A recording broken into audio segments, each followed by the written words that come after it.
Terça-feira, 27 de junho de 2023. Começa agora o Pix News. Veja os destaques dessa edição. TSE retoma julgamento do ex-presidente Jair Bolsonaro. Ele pode se tornar inelegível por 8 anos. Novo plano Safra é lançado. 364 bilhões devem ser injetados na economia do país. Espanha sofre com onda de calor. País é o que mais sofre com as mudanças climáticas. Tem a previsão do tempo para a sua região. Lixo, economia, cultura e educação juntos em exposição que traz reflexão sobre material reciclável. E você vai ver ainda, falta em consultas médicas prejudica o sistema de saúde e atrasa pacientes que aguardam atendimento. Essas e outras notícias a partir de agora.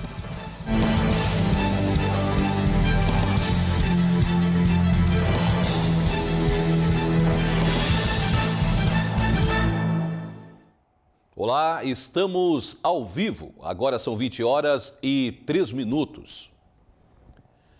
E recomeçou agora há pouco o julgamento do ex-presidente Jair Bolsonaro no Tribunal Superior Eleitoral.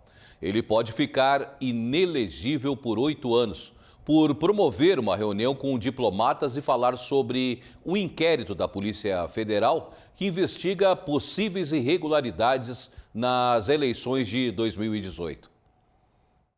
O Tribunal Superior Eleitoral retomou nesta terça-feira o julgamento contra o ex-presidente Jair Bolsonaro por suposto abuso de poder, que pode torná-lo inelegível por 8 anos. O TSE o julga por ataques contra o sistema de votação eletrônica no Brasil durante uma reunião com embaixadores em julho de 2022, 3 meses antes de ser derrotado nas urnas por Luiz Inácio Lula da Silva. A sessão desta terça começou com o voto do relator do caso, o juiz Benedito Gonçalves, que foi o primeiro a apresentar o parecer entre os 7 membros do TSE, com sede em Brasília. Se a votação não for concluída hoje, uma terceira sessão plenária está prevista para quinta-feira.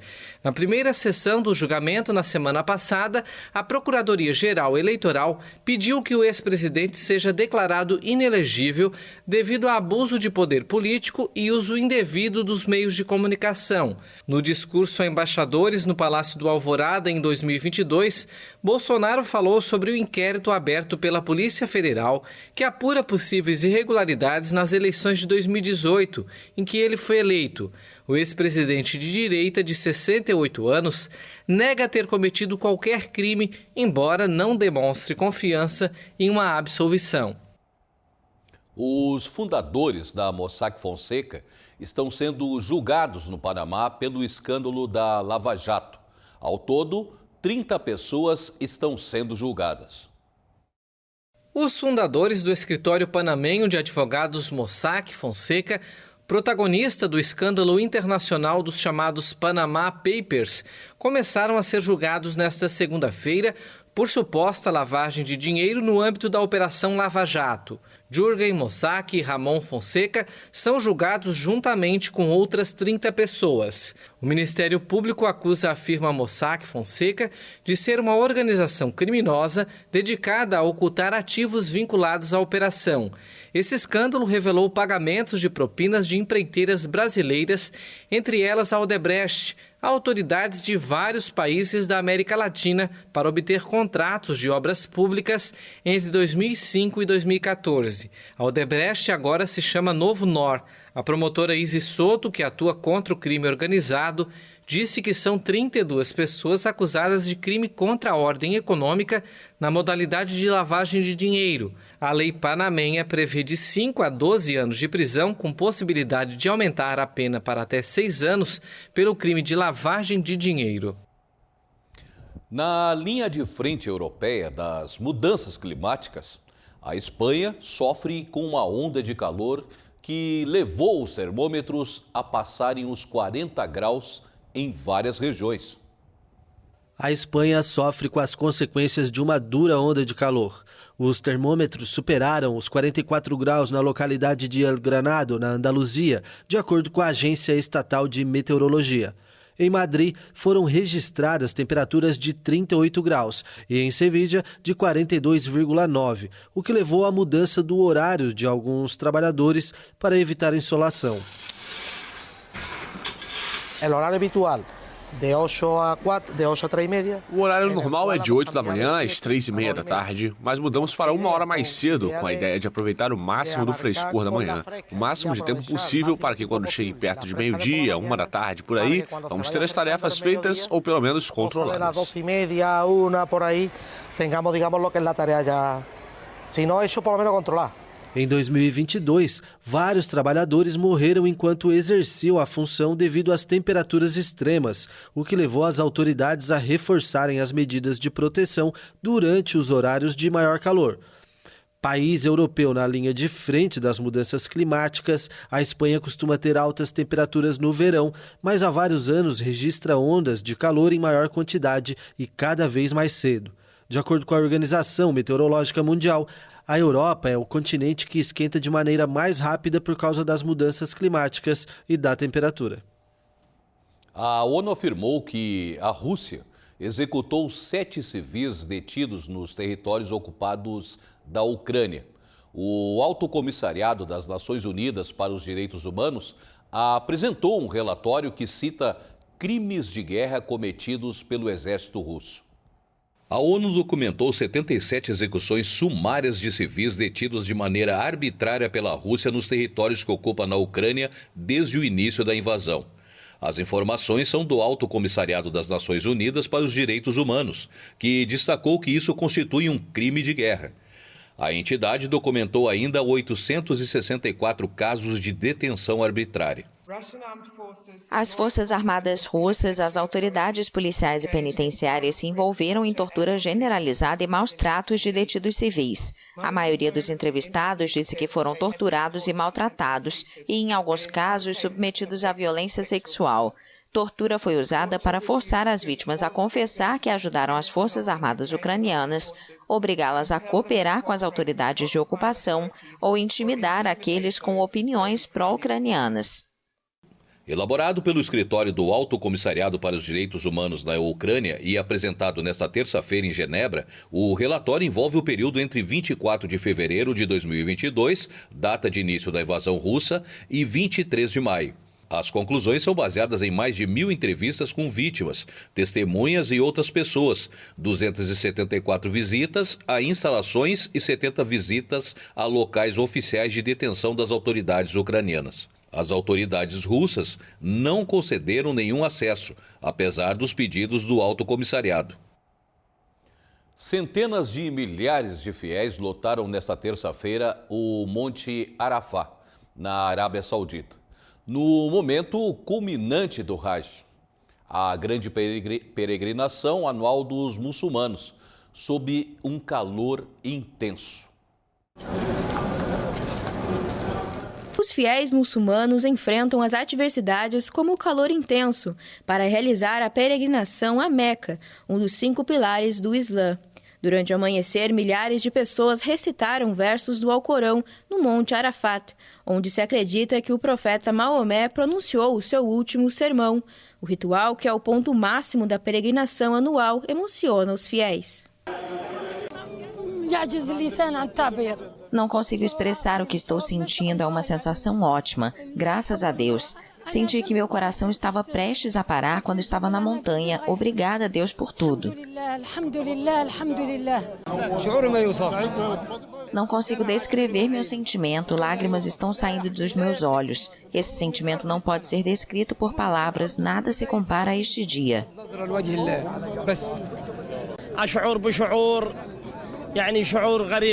Tenho uma sensação estranha, como se estivesse no céu. Pessoas de todo o mundo vieram aqui e estão orando a Deus.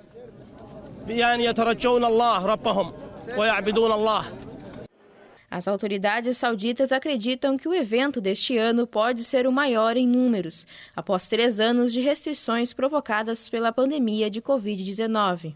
Mais de 2,5 milhões de peregrinos eram esperados para o Hajj, um dos maiores eventos religiosos do mundo. A temperatura atingiu 46 graus na segunda-feira, quando os fiéis caminharam de Meca até Mina, onde passaram a noite em barracas antes dos rituais no Monte Arafat. Na quarta-feira, os fiéis devem recolher pedras que serão atiradas contra os 3 grandes muros de concreto, no tradicional apedrejamento do diabo. A última escala acontece no retorno à grande mesquita de Meca, onde os peregrinos farão a volta final ao redor de Kaaba, o gigantesco cubo preto na direção do qual os muçulmanos de todo o mundo rezam todos os dias. E foi confirmado a presença de uma ave silvestre com influenza aviária em Santa Catarina, no município de São Francisco do Sul. A SIDASC informou que esse caso não compromete a condição sanitária do estado e do país como livre da doença. O animal da espécie 30 reis real foi encontrado morto em uma praia no município de São Francisco do Sul. Por o local não ter propriedades de produção comercial no raio de 25 km, esse caso não deve comprometer a condição sanitária do estado de Santa Catarina e do país como livre de influenza aviária, portanto, não impactando no comércio internacional de produtos avícolas. Ela não compromete a condição sanitária do estado de Santa Catarina, porém o sistema deve estar sempre alerta para fazer a detecção no caso mais rápido possível, como foi nesse de São Francisco. Bastante importante lembrar que o vírus da influenza aviária não circula nas populações comerciais. Mesmo assim, o consumo de ovos e carne de frango é extremamente seguro. São produtos que passam por rigorosos processos de inspeção e não há esse risco de contaminação para os seres humanos. Estão sendo intensificadas as ações de vigilância em populações de aves domésticas e silvestres na região. A depender da evolução das investigações do cenário epidemiológico, novas medidas poderão ser adotadas pela SIDASC para evitar a disseminação da doença e proteger a avicultura catarinense. Além das medidas de biossegurança que os produtores comerciais já vêm tomando há bastante tempo, a SIDASC vai intensificar na região vistorias com drones e equipes especializadas. Também faremos a questão da educação sanitária, trazendo informação para as populações próximas para que notifiquem, comuniquem a SIDASC em qualquer caso suspeito. E você vai ver a seguir: artista une lixo, economia, cultura e educação como forma de reflexão sobre material reciclável. Tem os detalhes do novo Plano Safra, anunciado nesta terça-feira. E você vai ver ainda: faltas em consultas médicas prejudicam o sistema de saúde e atrasa pacientes que aguardam atendimento. Atenção, atenção, Garopaba! Vem aí o melhor preço da região. Dia 29 o Comprão inaugura. Com variedade, qualidade e economia para sua casa e o seu negócio. Vem pro novo Comprão, na Rua Ismael Lobo, em Garopaba.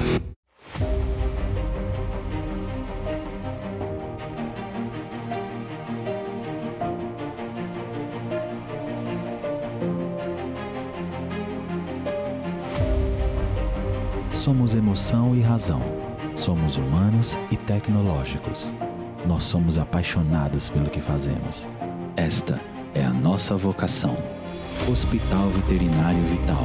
Unidade Laguna, Unidade Imbituba, Garopaba. Olá, estamos de volta. Agora são 20h15. E a Comissão de Turismo da Alesc encerra as comemorações de turismo e meio ambiente com uma exposição, tendo como objetivo a conscientização da população a respeito do material reciclável. Uma exposição com o objetivo de tratar sobre o consumo, o lixo produzido e a necessidade de se conectar ao meio ambiente e respeitar os povos indígenas catarinenses foi inaugurada nesta segunda-feira, dia 26 de junho, no hall da Assembleia Legislativa. Arte, ciência e conscientização foi com um pouco de cada, que Faeli Chaves de Moraes, de 48 anos, idealizador do ecoprojeto Sacolagem, conseguiu ressignificar o plástico e torná-lo uma das peças expostas na Alesc.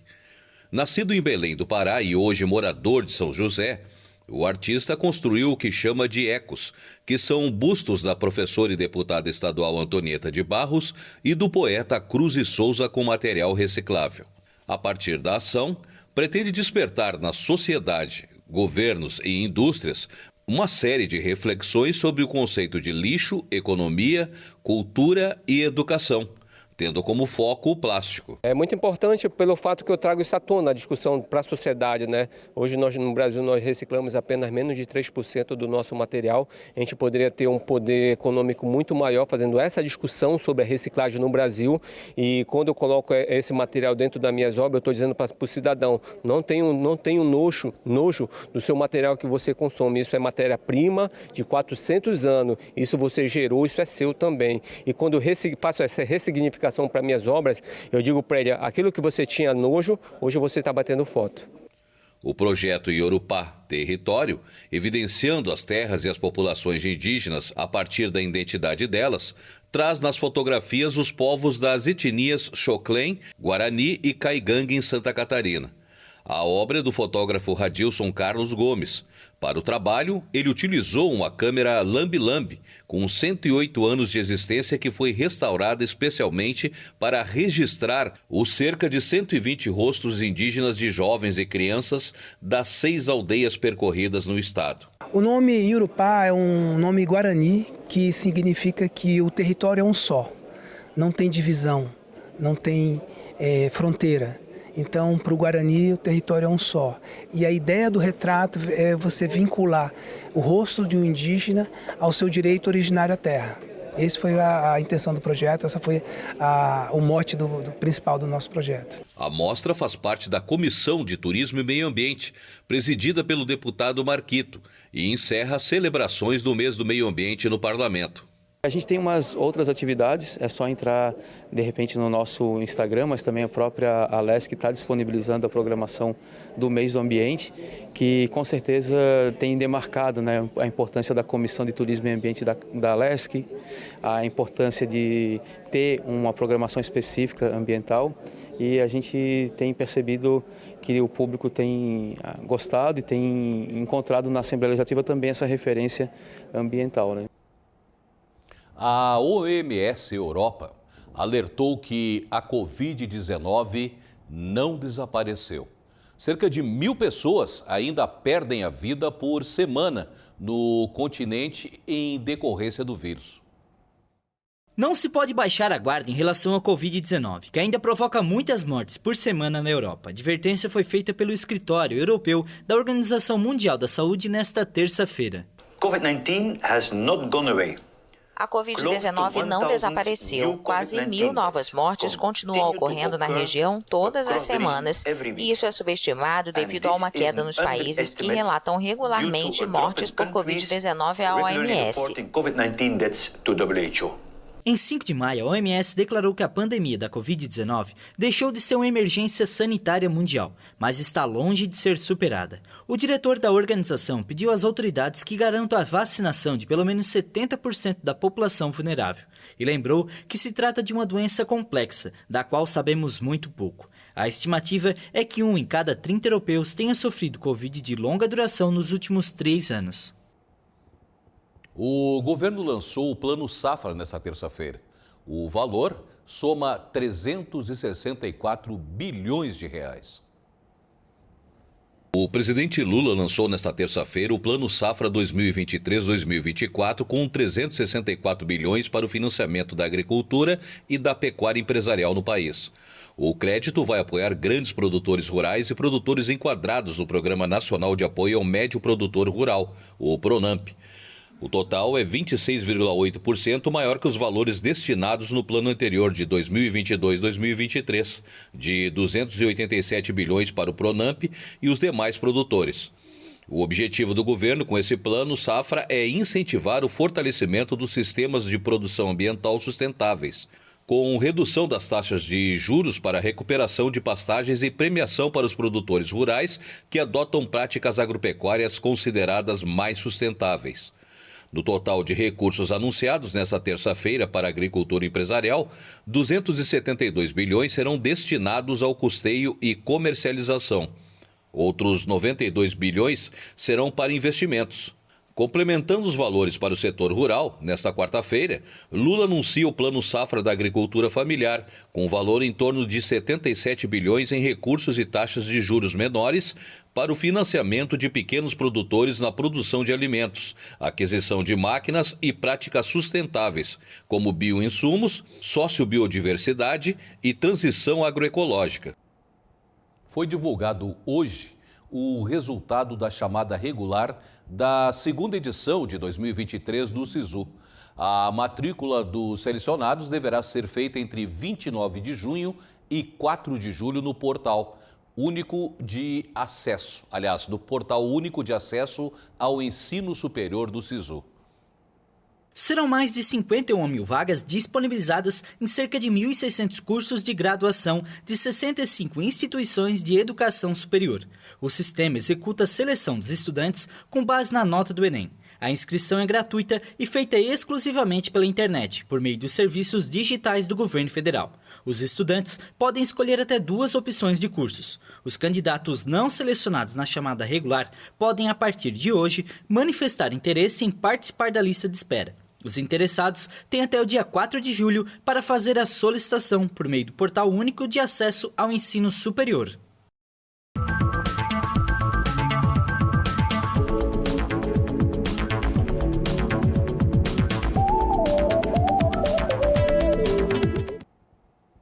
E agora vamos então saber sobre as condições meteorológicas para os próximos dias.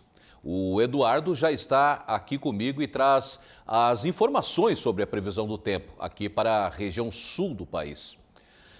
Como nós vimos em uma reportagem anterior, a Europa e principalmente a Espanha aí sofrendo com um intenso calor e já estamos também sofrendo também os efeitos do El Niño. E aí, Carlos Eduardo, este calorão continua? Pois é, essa é a grande pergunta do pessoal, hein? Será que teremos mais dias quentes assim, em pleno inverno? Boa noite para você, Marcelo. Boa noite para você que nos acompanha aqui no Pix News da Pix TV. Pois é, os meses de junho e julho são os meses mais frios do inverno, mas neste ano o inverno começou com verdadeiros dias de praia. O famoso veranico de maio, em 2023, virou veranico de junho. Aqui na Serra Catarinense, em São Joaquim, por exemplo, onde nesta época as pessoas esperam a neve, desta vez deu 2 dias de geada e tá o maior calorão. Se você acompanhou o Pix News de sábado, a gente adiantou que quarta-feira seria o dia da mudança. Mas, por enquanto, essa mudança vai ser sentida mais no estado do Rio Grande do Sul, lá no extremo sul gaúcho.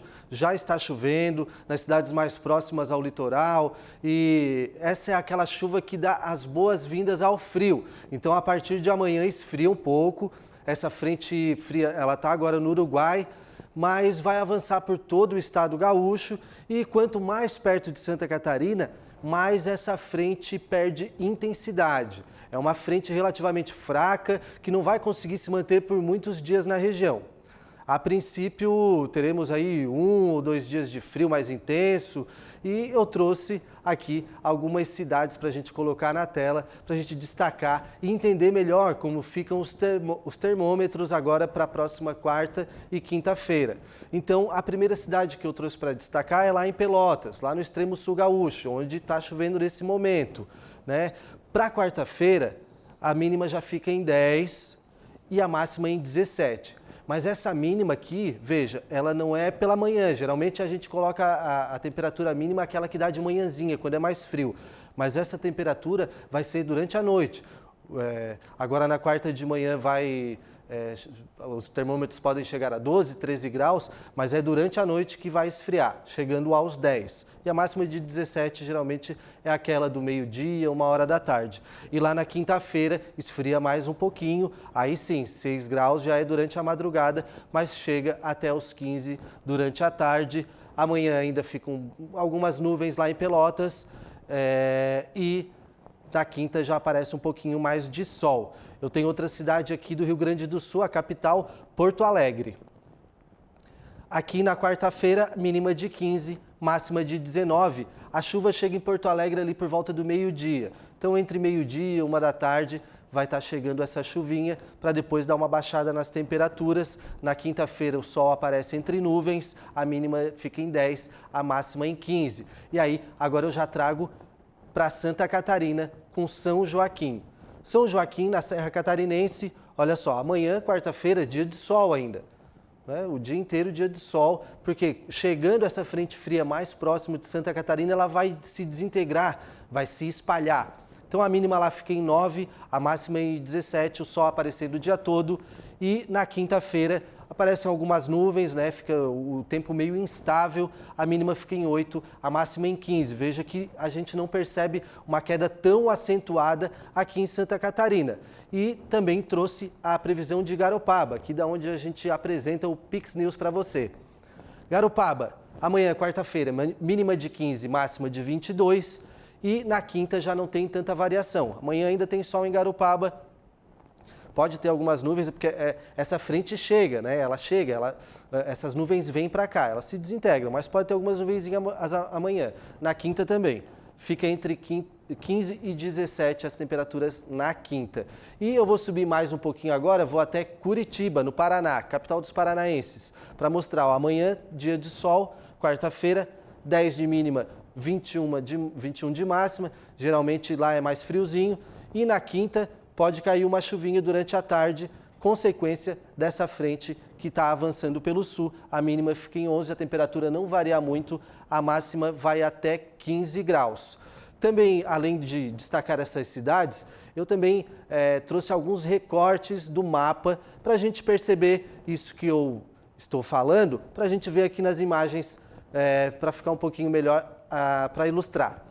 Enfim, ó, aqui você vê o estado do Rio Grande do Sul, Santa Catarina, Paraná, que os 3 estados do sul. Então, essa frente aqui, ó, agora ela está aqui no extremo, na divisa com o Uruguai, e ela vai subindo. Essas nuvens em tons de verde são as nuvens mais carregadas. Eu peguei aqui um recorte de amanhã, quarta-feira, ao meio-dia. Então, já vai estar avançando pelo centro do Rio Grande do Sul, chegando em Porto Alegre. E aí, eu também fiz um recorte durante a noite, já 10 horas da noite. Ó, aí ela já chega aqui em Santa Catarina. Mas essas nuvens não serão tão carregadas. Até aqui no oeste, em Chapecó, pode cair também uma chuvinha, mas é coisa rápida. E aqui, nessa região de Santa Catarina, se cair uma chuva, é coisa mais espaçada. Em alguns lugares sim, outros não. Chove durante um momento, depois para. Já é uma área de instabilidade bem instável mesmo. E também trouxe um recorte de quinta-feira, 2 horas da tarde, para a gente ver aí como essa frente se espalha. Enfim, a tendência é que as temperaturas deem uma caidinha, mas a gente já deu uma pesquisada nos mapas, a gente já deu uma olhadinha e a princípio pode ser que no final de semana tenha alguma chuva e as temperaturas aumentem novamente. Então, Marcelo, respondendo aquela pergunta lá do comecinho, e aí, o calorão fica ou não fica? Tá uma incógnita. A princípio, no sul, no Rio Grande do Sul, né, esse calorão dá uma diminuída agora, vai dar uma baixadinha nas temperaturas, mas até o final de semana pode ser que retorne. Por isso eu convido todo mundo que está assistindo para assistir também na quinta-feira, porque na quinta-feira eu volto aqui para a bancada do Pix News para trazer mais informações. Aí a gente já vê os mapas mais atualizados e traz uma informação com mais qualidade. Certo, Marcelo? Obrigado, Dudu. O Dudu, popularmente conhecido no meio jornalístico aqui. E uma pesquisa realizada recentemente mostra que o custo de consultas médicas canceladas pode chegar a 150 bilhões de dólares por ano. A prática é muito comum no Brasil e a ausência não justificada prejudica o sistema de saúde e principalmente aqueles outros pacientes que estão na fila de espera. Um número que prejudica a qualidade no atendimento da saúde pública. As faltas em consultas médicas. Só em Santa Catarina, cerca de 30% dos agendamentos foram registrados faltas dos pacientes nos procedimentos. Todas essas ausências não justificadas geram prejuízos aos cofres públicos, pois deixam equipes médicas ociosas e fazem com que a fila de espera do SUS não avance, o que prejudica milhares de usuários do sistema. Isso porque o horário não pode ser utilizado para outras consultas. Quando a gente pensa assim, né, em números, a gente fala 1.000 faltas, 1.200 faltas, né? A gente está olhando para números, né? Mas quando a gente está olhando na saúde, a gente está vendo que esses números são pessoas, na verdade, né? Então, quando a gente pensa assim, se uma pessoa que poderia ter sido consultada e não consultou por falta de outra, isso é um prejuízo grande, né? Então, na saúde, esse é o pensamento que a gente deve ter. Já era para nós um gasto que o médico está ali para atendê-los, né, esperando o paciente naquele determinado horário, e eles não comparecem, né? Então, isso para nós está um pouquinho complicado. Aí a gente tem pedido bastante atenção, né, aos nossos munícipes para que evitem, né, essas faltas, ou comunica a unidade básica de saúde que não vai poder comparecer, para remarcar, quem sabe, para uma nova data ou um novo horário. Só em Garopaba, cidade do litoral catarinense, em um mês foram registradas mais de 1.000 faltas, número que prejudica no aumento do tempo de espera para outras pessoas que estão na fila. Tempo precioso quando se trata de saúde. Quando você falta, isso falta para alguém, né? E se isso falta para alguém, às vezes é uma criança, né? A Maria, que poderia ter sido consultada e não passou por consulta, prejudicou o aleitamento materno. Às vezes é uma idosa, a dona Gessi, que poderia ter recebido seu diagnóstico e sua medicação e não recebeu. Então, isso tudo atrasa bastante o atendimento de quem precisa. A Secretaria vem trabalhando para achar soluções que possam diminuir esse índice negativo. Eu estou até em contato com o meu sistema de saúde, né, que nós temos um sistema, para que cada paciente receba uma mensagem para lembrar eles daquela consulta, naquele determinado horário, para que caso ele não possa, sempre, né, é bom a gente ter aquela lembradinha ali, né, para que às vezes esquece, porque também eu estou com pacientes em casa, em casos de urgência, precisando de uma vaga, precisando de um horário, e isso faz com que eles não conseguem ser atendidos com mais rapidez e eficiência. E a gente se preocupa por quê? Porque a gente trabalha tanto para que as pessoas sejam atendidas, né? A gente amplia o número de médicos, a gente amplia cota de exames, a gente tenta o máximo possível que esse procedimento seja o mais eficiente para que aqueles que precisam consigam acessar com facilidade. Não existe um motivo exato que explique essas faltas. Elas variam entre a real necessidade do atendimento ou até mesmo ter feito a consulta em outro local. Uma pesquisa da SCI Solutions apontou que o custo de consultas médicas canceladas, perdidas ou remarcadas chega a 150 bilhões de dólares anuais. É papel também do paciente avisar com antecedência caso não consiga comparecer na data combinada. Então, é isso que a gente pede atenção dessa responsabilidade social do paciente que falta, né, em avisar, não ter compromisso e não poder ir, ou alguma situação, acontece. A gente sabe que a vida é corrida, né? Mas avisar para que outra pessoa possa ser priorizada, possa receber atendimento, isso eu acho que é responsabilidade social que a gente também deve chamar a atenção do usuário para que ele tenha. Porque os gestores estão trabalhando para que o sistema seja eficiente, eficaz e que as pessoas consigam acessar o serviço de saúde. Então, a gente também pede responsabilização dos pacientes e dos usuários para que se comprometam também, né, com essa responsabilidade. E o Pix News de hoje fica por aqui. Você pode rever essa edição daqui a pouco lá no nosso canal no YouTube. Mais informações no nosso site pixtv.com.br. Obrigado pela companhia e a gente se vê amanhã.